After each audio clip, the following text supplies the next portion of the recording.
Minister. Thank you once again, Minister, and your team presentation. Can you check in terms of discussions? Chair, we have Mr. McPherson, Mr. I Mulder. see, yes, there's Honorable McPherson, Honorable Melda, Honorable Mr. Tring, Tring, Honorable Mr. Chris Malamatia. Malamecha, Honorable Manakedi. Yes, Chair. Let's take it on that note again.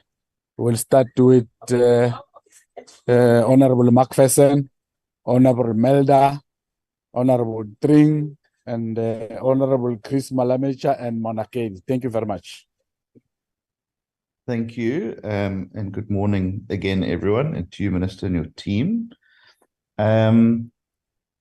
With regards to the bill, I think from the outset, I think that anything that looks to make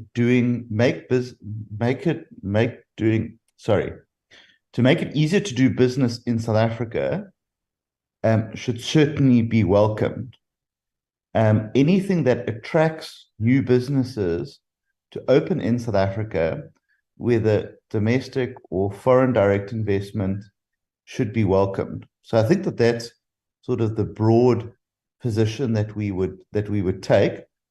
But we always know that sometimes what is intended does not necessarily materialize.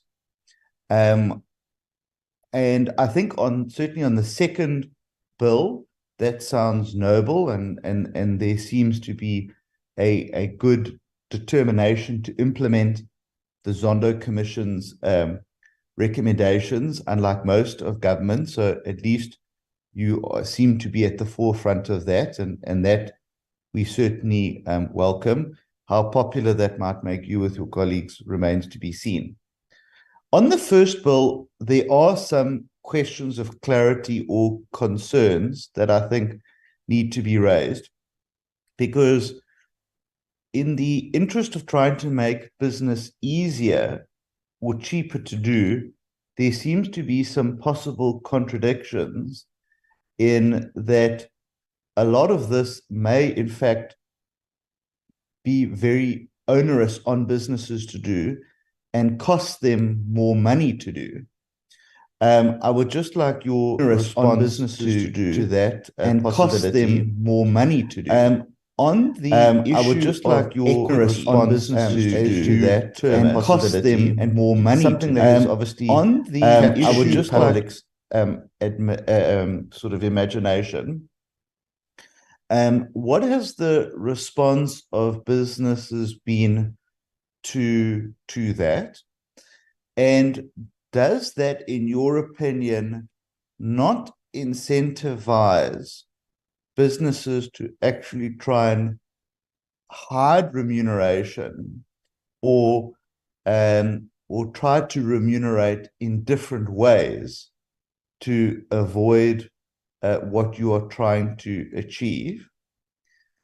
Do you not think that in your noble quest to lower pay gaps between executives and ordinary employees, do you not think that you are disincentivizing the acquisition of high-performing talent, particularly executives, in South African-based and listed companies, if the incentive to perform versus remuneration is made to be seen to be evil, if I can put it that way? And would we not then be encouraging executives to seek employment in businesses outside of South Africa's jurisdiction? Because we know that most publicly listed businesses, which this would appear to affect the most, are in fact benchmarked against internationally listed businesses that may then not have to comply to such a regulation. So your thoughts on that particular point? So that would be my initial inputs for now. We certainly look forward to engaging the bill through the process as we go forward. And when we've had the opportunity to make more considered views, we will obviously make those into the committee process of taking the bill forward. Thank you very much. Thank you very much, Comrade Macpherson. Honorable Melde. You're the only person who gets to call me comrade. Yeah, you are comrade from KZN. I know you. Thank you, Honourable Chair. Good day to you, Honourable Minister, colleagues.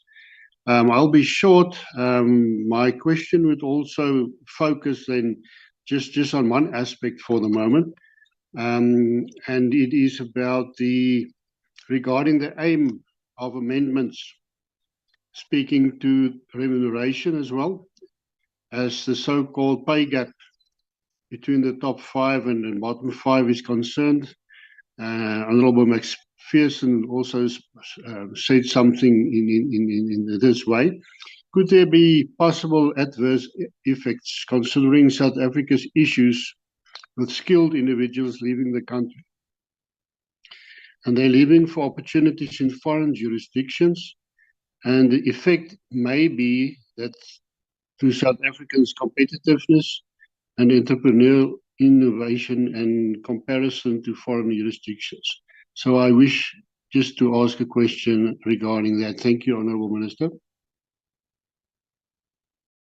Thank you very much, Honorable Melda, Honorable Tring. Thank you. Thank you, Chair. Chair, I think firstly, we just want to appreciate the comments and the insightful presentation that the Minister has made. Very clear, I think, in terms of what the goal of the mandate or objectives of the two bills are. I think very clearly this Second Amendment bill is one which seeks to give effect to the recommendation from the Zondo Commission. And off the top of my head, I think with just the initial presentation, I think that is something that needs to happen with regards to extending the bar, with regards to time by which a business person director could be considered delinquent. I think the ACDP has consistently indicated that it's important that we improve the ease of doing business in South Africa.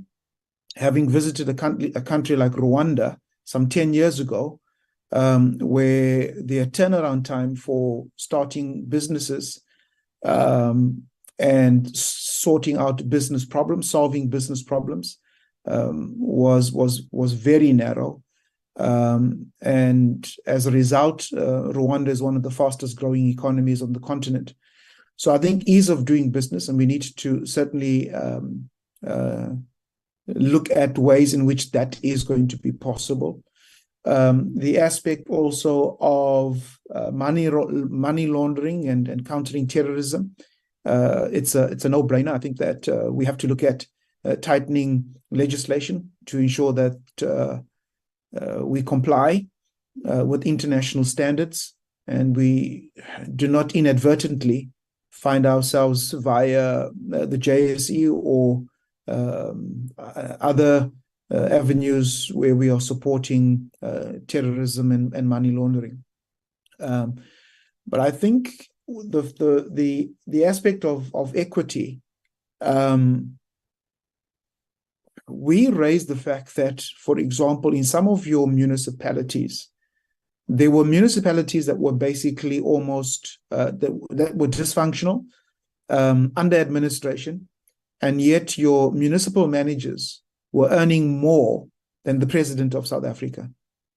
So that's clearly a case where your top executives, the gap between your top executives and workers is so broad that there appeared to have been no guidelines at a municipal level. And this is, I'm talking about maybe in the year 2000 up to 2010 or so.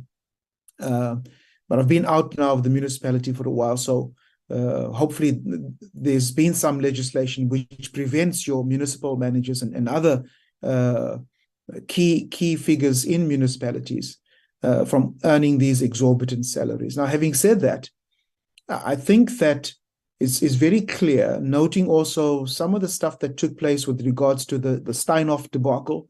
And interesting